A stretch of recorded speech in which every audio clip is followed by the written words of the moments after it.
Hi, my name is Abigail Lally, project lead at the Culturally Diverse Hub.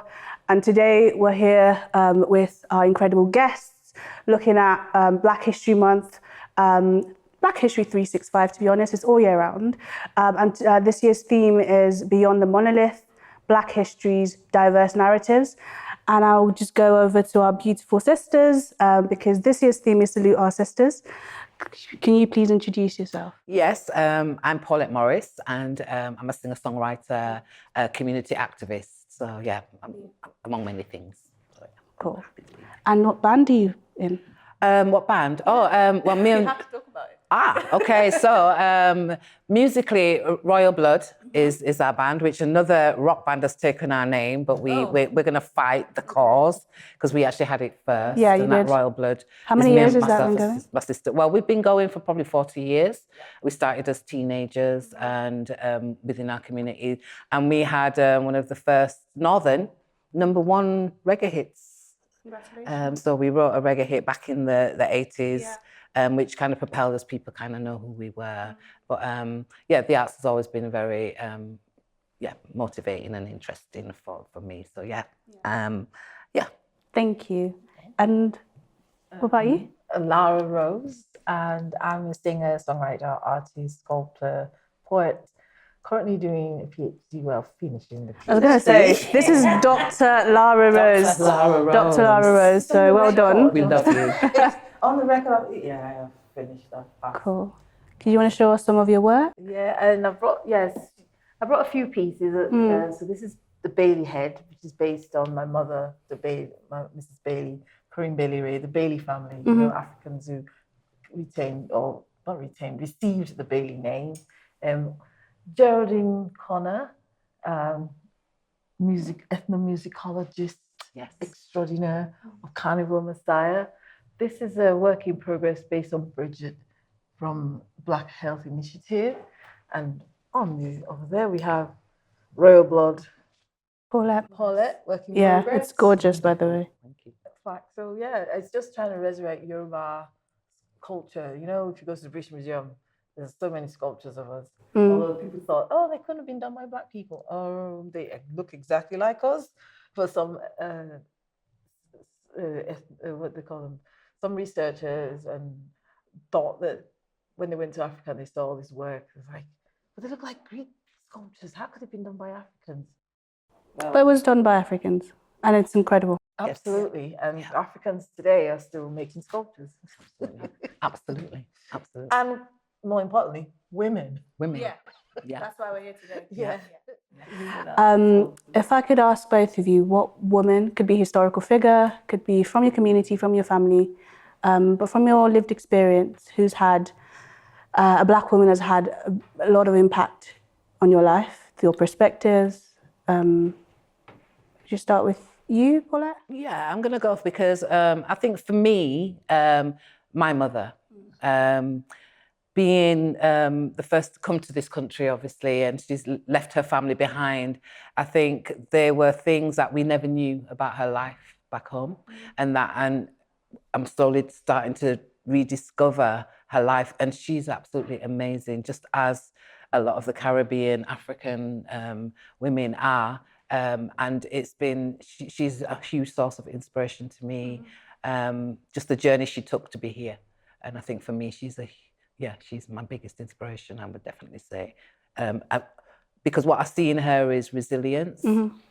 I see in her making something out of nothing. Yeah. Which tends to be a Black woman's something that we do very well. And with all the challenges, despite all of her challenges, she's absolutely, truly blessed. And she has a wealth of family that she's created.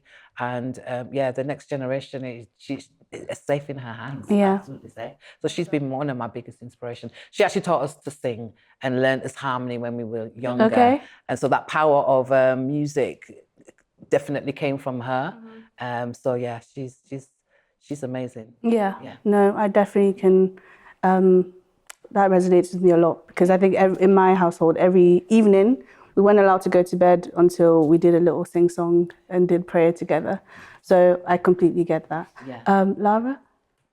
So it'll be two women in my case, my grandma and Geraldine Connor. Yes. I mean, my mom, of course, she gave birth to me. Yeah. I made her school. Yeah, but in terms of impacts, when I went to live in Africa, I first went to stay with my grandma, and she was very British, believe it or not, in Africa, and she would line us all up as girls, finishing class with books on our heads, to walk in a straight line, how to sit and all of that, elocution classes. But she was a phenomenal woman. She was, she had her own creche. She was a school teacher. She was always walking. She took me to church. She was like a community leader. So I feel like she was the first example of someone in the family that was everywhere. Yeah. And Mama Yaba, we used to call her. And she always remembered your birthday. She always used to give you a let schoolgirl's diary. She always gave you a diary every year, without fail. And of course, I came back to England, no family around, and then Geraldine comes into my life. And the thing with Geraldine is, I ran away from Geraldine several times. Went to Bradford Uni to run away from music. But one thing as we were saying earlier, is that Geraldine will track you down. She'll find you. If she's met you once, she doesn't forget you, and she'll find you again. And the one thing that when I had the one-to-one with her was, she said, Nara, you need to get on stock. You need to tell your Yoruba story. When she found out about my Yoruba background, and this quest now for me to embrace my culture, it's fanatical. It's not fanatical. But I remember my grandma, so it's ironic, my grandma would speak to me in English. I do remember trying to ask my grandma about Yoruba words, but it was more important for us to be eloquent in English, and Yoruba was vernacular. So it was really a shock to my sister when I've come back to Yorkshire. I've gone to see a play, Carnival Messiah, and there's a Yoruba being sang in being sang in the back of the auditorium. And I was flabbergasted. I said, how come Yoruba is being sang in Leeds? And celebrated. In Leeds. Yeah. This doesn't make sense. Yoruba in Leeds, a cold Yorkshire town. Yeah. So I agreed to do the choir in Carnival Messiah. And she says, it's going to be every day. I said, yeah, don't worry, I'll be there. And I had to learn all the parts. And, one day you're a tenor, next day you're alto. But she was such a great impact on me, and it taught me that no matter what you want to achieve, you can do it. So every time I've got this sort of women that I look at, as my grandma and as Joe, now I think they're having a conversation, like they're looking at Lara, get it done. And so I feel really grateful to have encountered Geraldine, and now today I'm proud that I've been able to create the first sculpture of a Black lady of Geraldine Connor in Leeds. I can't, I'm trying to imagine if I'd never met Geraldine, what would have happened? I don't know, but it's just seeing, because as I was saying earlier, it's all right looking at people abroad, Whitney Houston, Oprah, but when you meet somebody local that like moves you, but with a hidden legacy, people don't really know that she had all these one-to-ones, but she made you feel like you were the only one that she spoke to. And that, I think, was the gift that she had. She's got so many children. Yeah, and I second that, because Geraldine was a huge influence on me, and that's where I met Lara and a lot of the artists as well. And the thing about Geraldine that I loved was that she was, at the time, the arts wasn't necessarily reflecting Black culture, and she just went in there and kicked off the door, just said, what are you doing for Black people? And as a strong Black woman, I think that was really, really, we actually saw things being done. Yes. And she's probably got the biggest funding to do Carnival Messiah than anyone we've never seen that before. Bankrupt at the Playhouse, apparently. And so they should.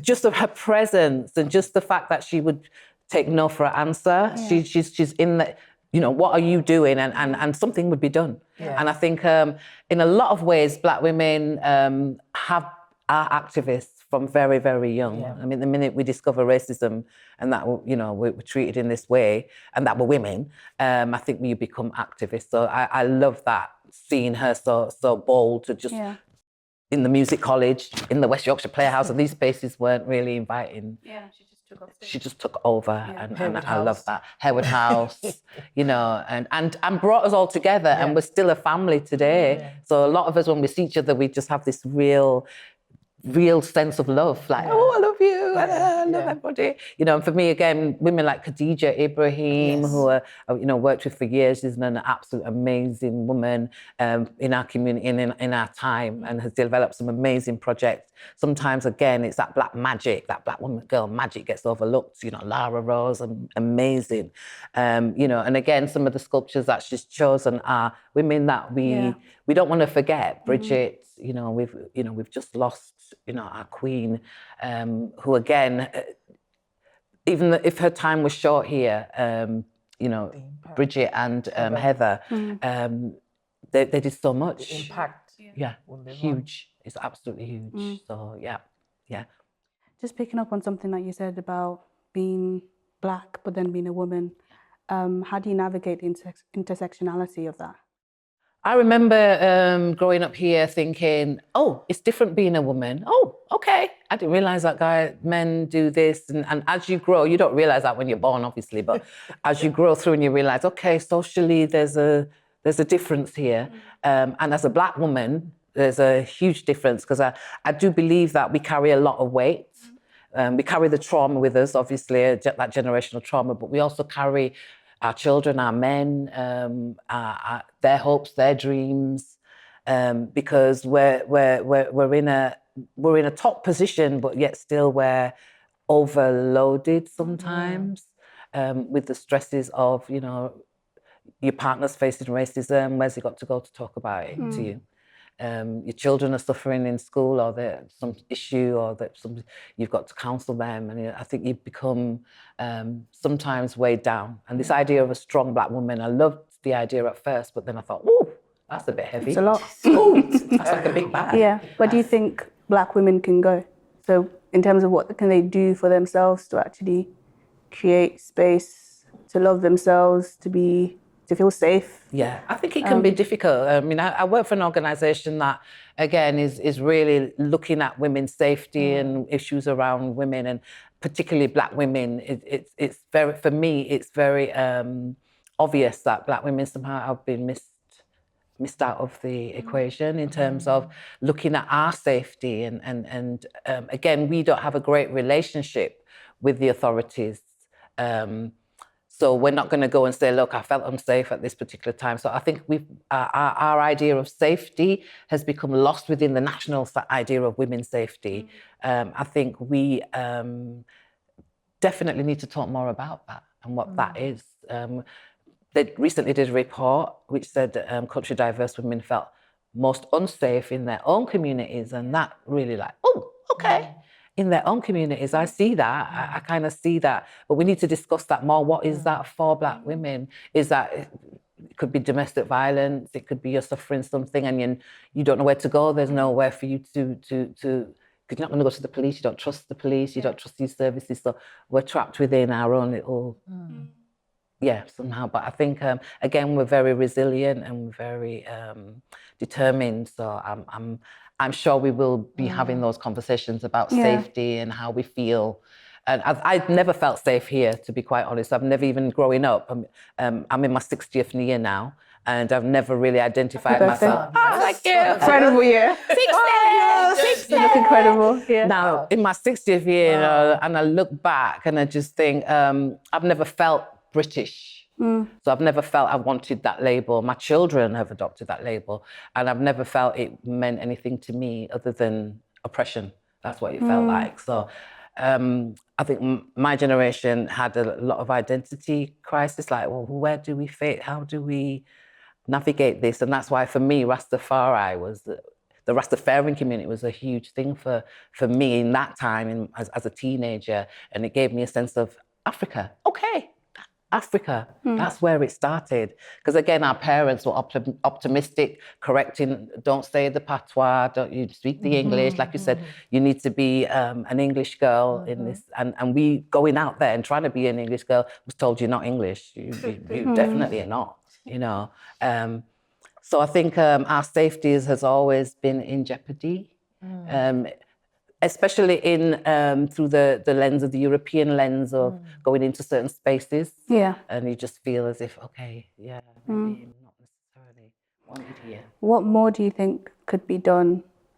I mean, there's a lot that could be done, but to start off the journey on, like, in terms of authorities, police, what can services do you think? I guess so, because we've been having these conversations for quite long. So the first thing was actually identifying what these problems or challenges were, and then if you have the stance of, well, if we're, as we say, we're going to have to be the solution. There's not fighting over there for somebody else to solve it. Yeah. So the first thing was recognizing what these problems or challenges were, and every story is unique. So in my case, I identified with in our own community. I actually didn't feel as much as unsafe in the British community because I was brought up with white foster family anyway. Yeah. I actually felt unsafe in Africa, which they used to tell me to go back to my country in Nigeria, which is like, it's like everywhere you go, it's like, we used to be called Oyinbo girls at school by a teacher. So even the authorities, so the teacher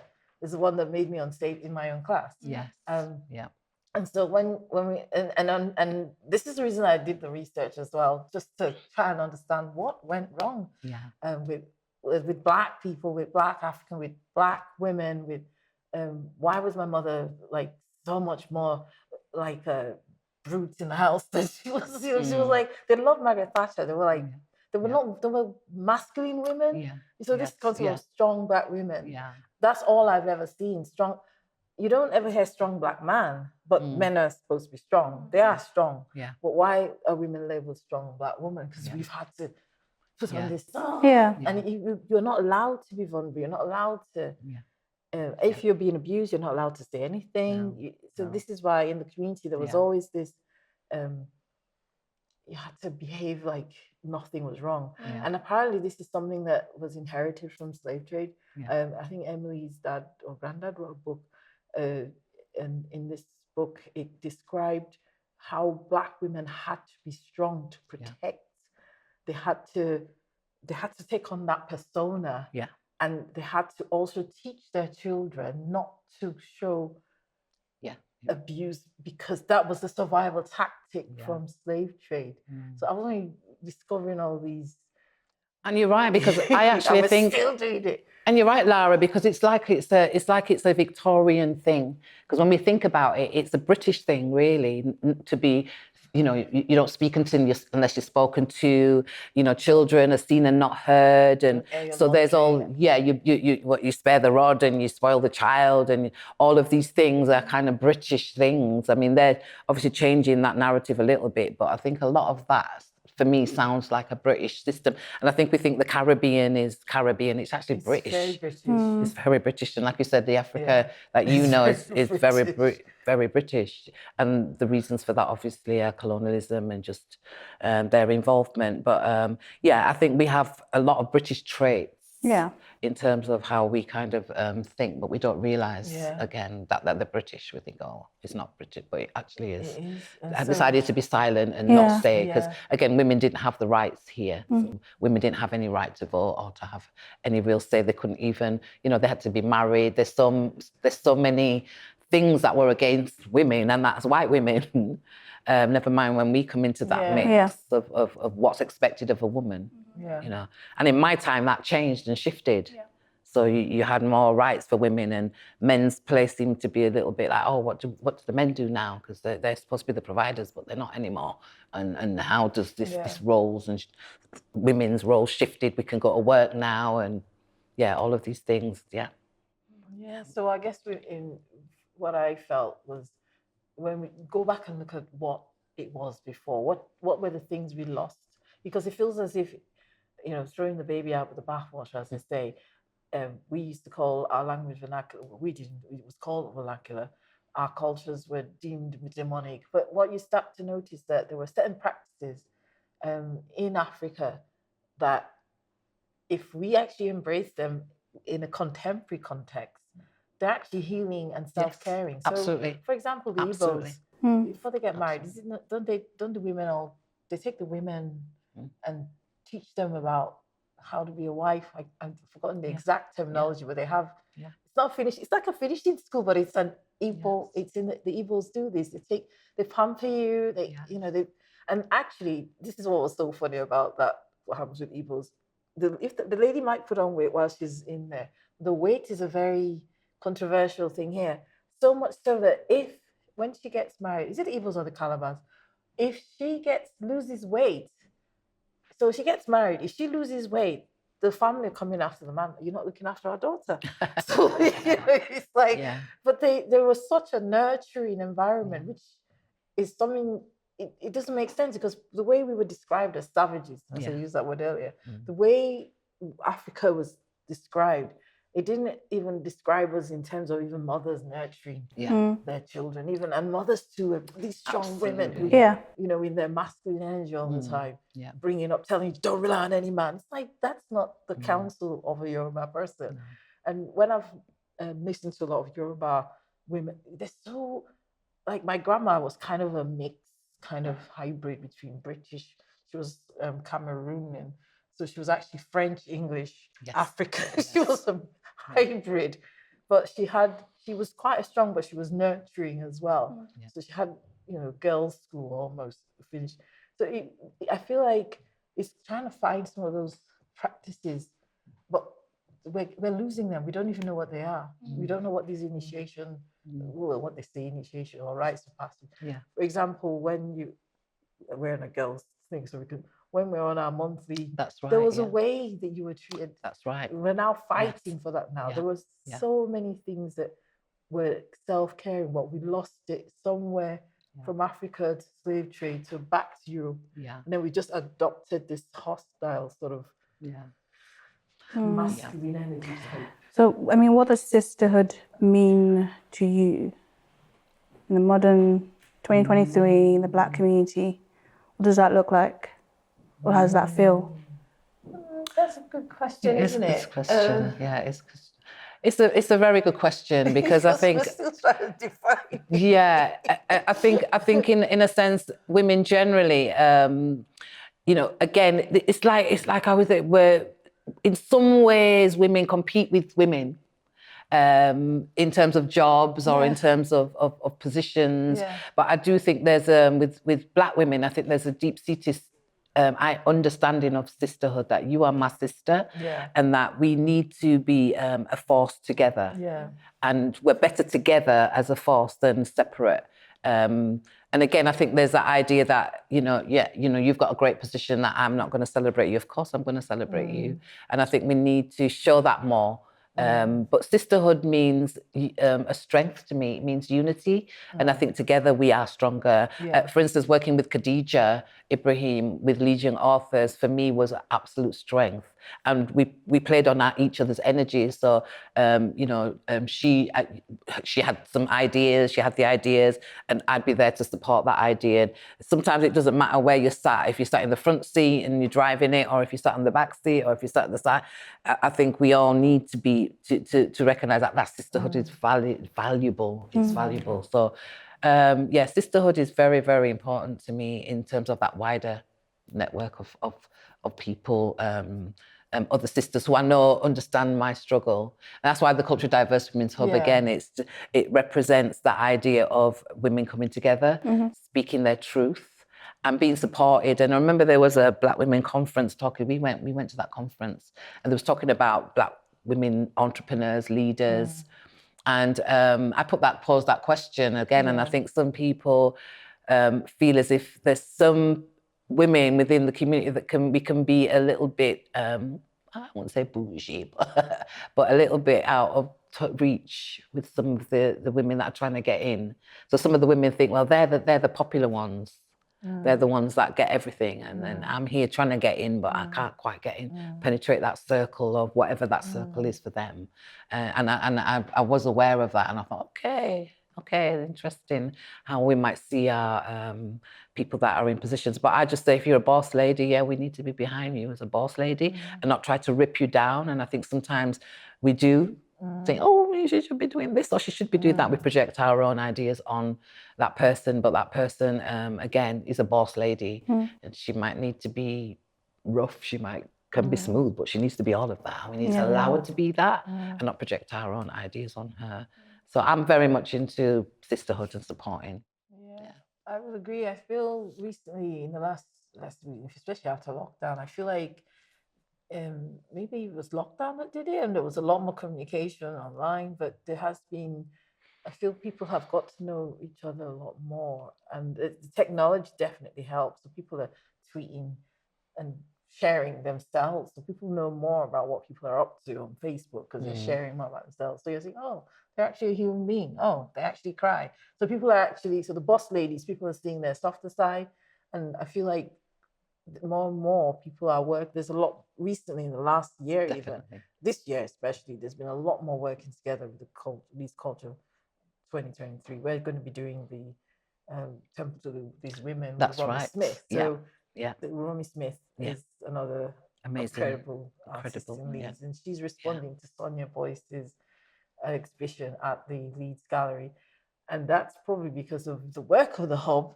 where we said we needed to see more Black women within the gallery. So there's been, and that Sonia Boyce's exhibition was about that sisterhood as well. Yes. She has women in her exhibition, and in that sense of sisterhood. So I feel as if, and because there's a lot more people talking about self-care, and a lot of people are beginning to reject that strong Black woman notion. Women are beginning to say, oh, it's okay to cry, it's okay to be vulnerable, it's okay to ring Paula up and say, and cry down the phone to her. Absolutely. Well, I'm happy. So there's a lot more support, and you feel there's no like embarrassment, like call your sisters. You know, what's the worst they're going to do? Laugh at you? Well, they don't, because they're feeling the same. And likewise, that you can call me. So I feel like we've opened up a lot more, and we're more trusting and more embracing, and it's healthy all over.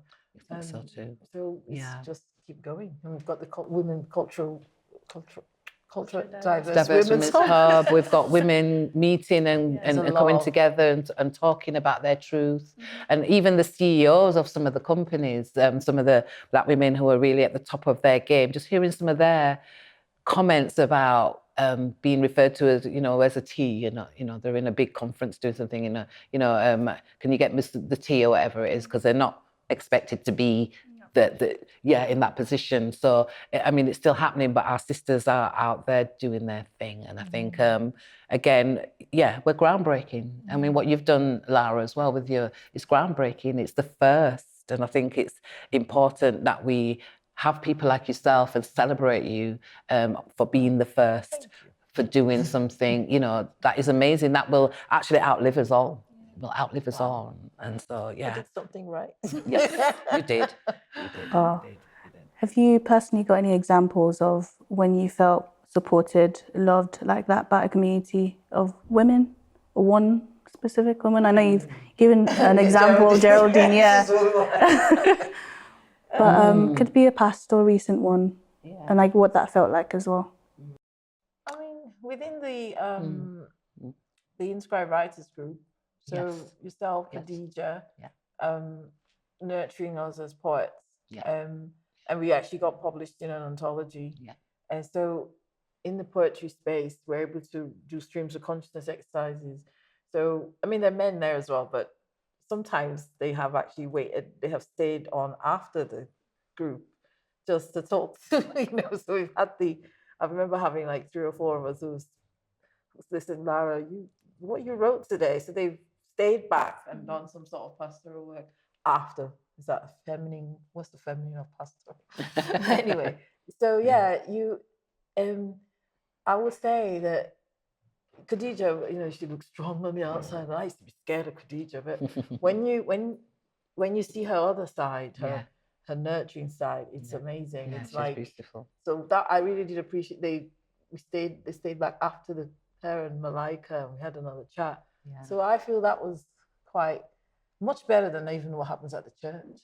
Church is another place where you get the real pastoral. But sometimes I feel like pragmatically, the church, the very kind of, they have these kind of rules, praying. Let's just pray. Let's just pray. Fast. There's nothing practical that you get. And it's like, oh, okay, we've prayed, yeah, whatever. But I feel like with certain women in the community that I've met recently, they're very practical. They've been through so many things. They're very practical, especially Khadija. Yeah. And so following on from Geraldine, Khadija was also another person who encourages me with Yoruba culture. Coming from another Caribbean lady, it just fascinates me that my own culture has been embraced by Caribbean.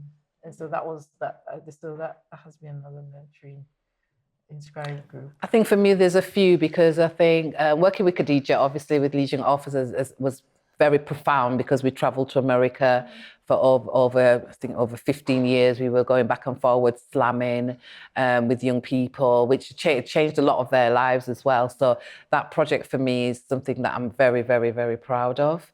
And also Heather, Black Health Initiative, always supported any ideas that I came forward with in terms of music projects so 32 Bars was a project with young people through the lockdown, actually, coming online, and we were looking at giving them an opportunity to perform at the Black Music Festival, which was a real nice link for some of those young people. And they really invested themselves in those sessions, and those sessions were just absolutely amazing. And Heather really supported that. She really supported your idea. So it's not actually saying this is how you need to be delivering it, and that's, you created that, and because you were the worker and you know those young people and you know how best to work with those young people. So allowing you to work within that, for me, that was a great experience. Bridget as well. Bridget was absolutely the bedrock as well. I worked with her in the early days when she was down at West Indian Centre. Actually, it's I get mixed up with the two centres. It's Mandela Centre in the early days, and she ran Mandela Centre while I was running the singing class. Very supportive, very, very hands-on, and as a boss lady, I definitely had that respect for her, and that stayed with me. Again, a lot of these projects that I'm talking about with women heading them have won awards. And so I've got awards at home for that project, and it's women heading it. So, again, working with my sister, Royal Blood, that's been an amazing union. And again, that sister energy, just having that other person there. And again, me and my sister have stories we just can't tell anybody, because it's just like, oh my God, they'll never believe us. They'll never ever believe us. But yeah, it's that unity between you, knowing we've got a mission, and it's as if like we're superhero women right now. And I believe in that black girl magic. Because I see it all over our city. I see some magic happening everywhere, and I'm thinking, I want to be a part of that. I want to do that. I want to be a part of that, and give my support. I'm sure I've missed out many other women in our community because I think it's not just one. There's so many women out there that inspire you. RJC. Yes, Kathy, RJC, absolutely amazing. Her legacy and what she's created will live on forever, and. It's inspiring to see that, because I think sometimes projects, especially projects that are run by Black people, diverse people, have very little belief in them. They may fund them once. We'll see what happens, but actually you create like magic from the little bit that you've got. It's like, that was just like, how did you manage to do that?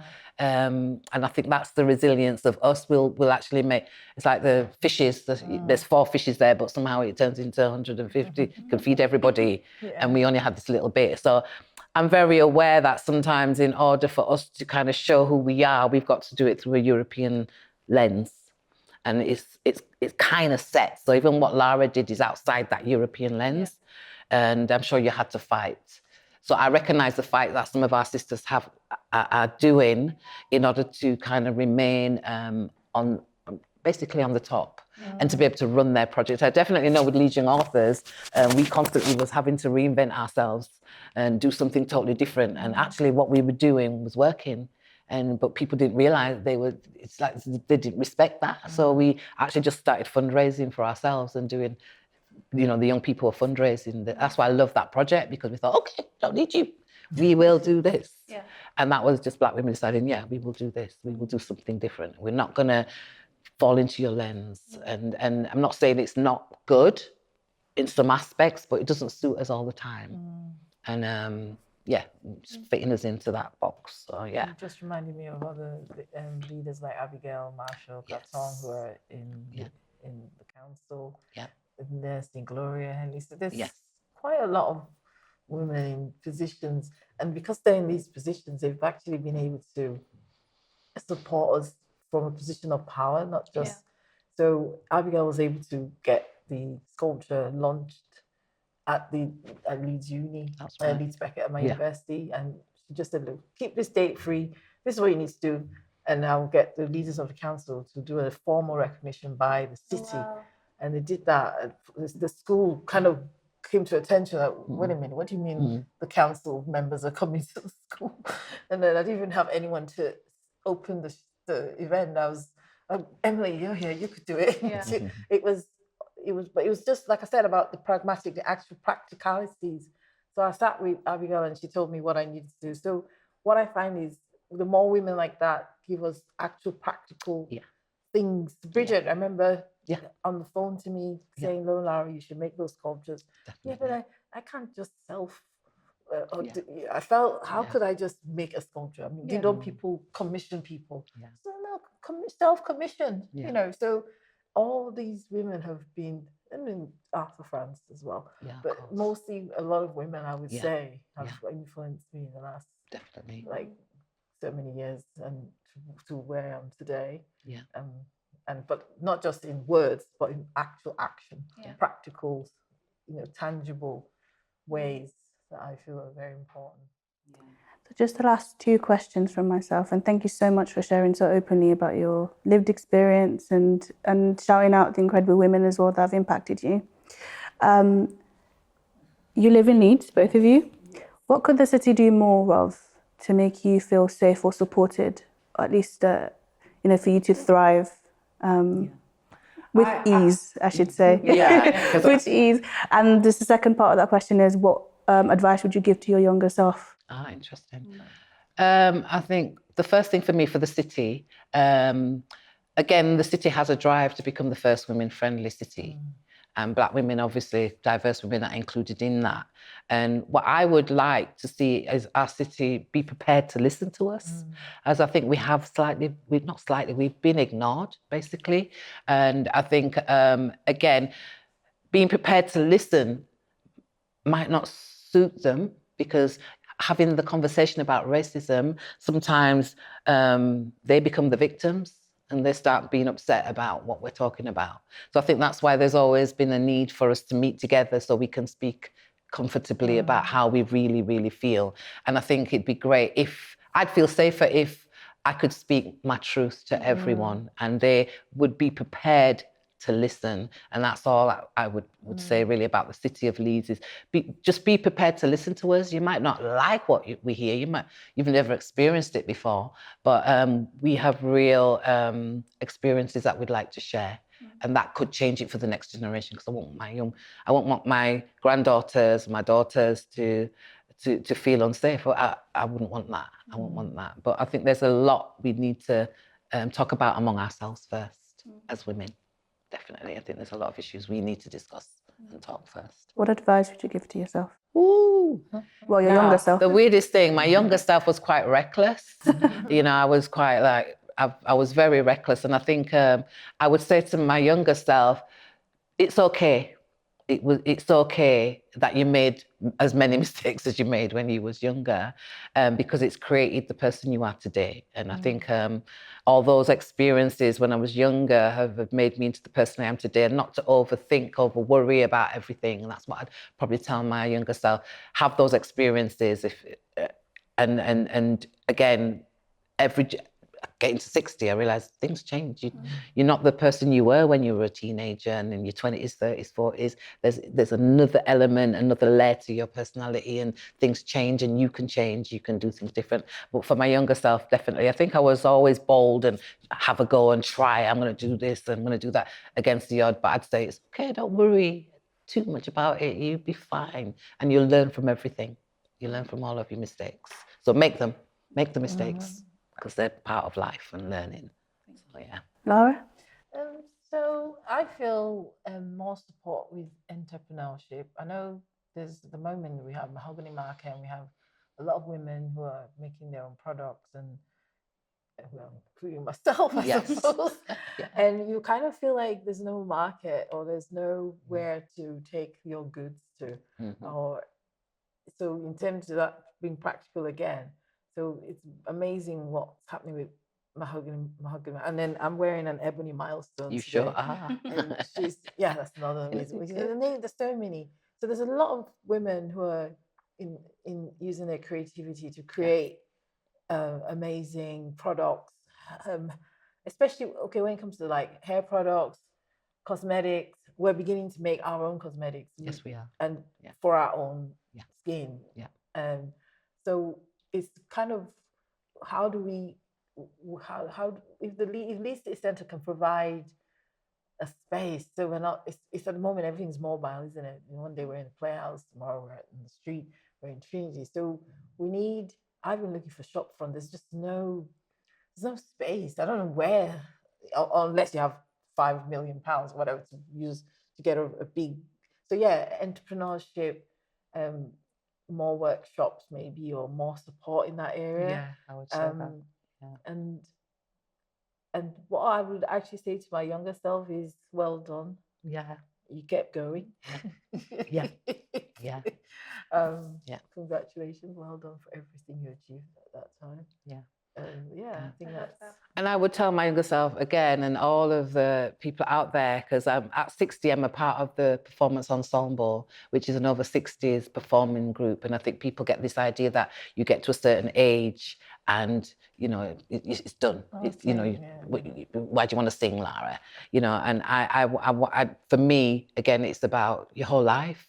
Your journey, especially being creative is about your whole life journey, and you could be 80, 90 and you're still singing away, or you're still dancing, or you're still creating, you're still writing, you're still doing something. You sat here on the couch with you chatting. I think we all have to see our whole life as being an experience. I love that. It's an incredible note to end with. Thank you so much for being here today and for sharing, like I said. Thank you all as well for listening. And hopefully we can do more of this in the future. Hopefully. Perfect. Thank you. Thank you.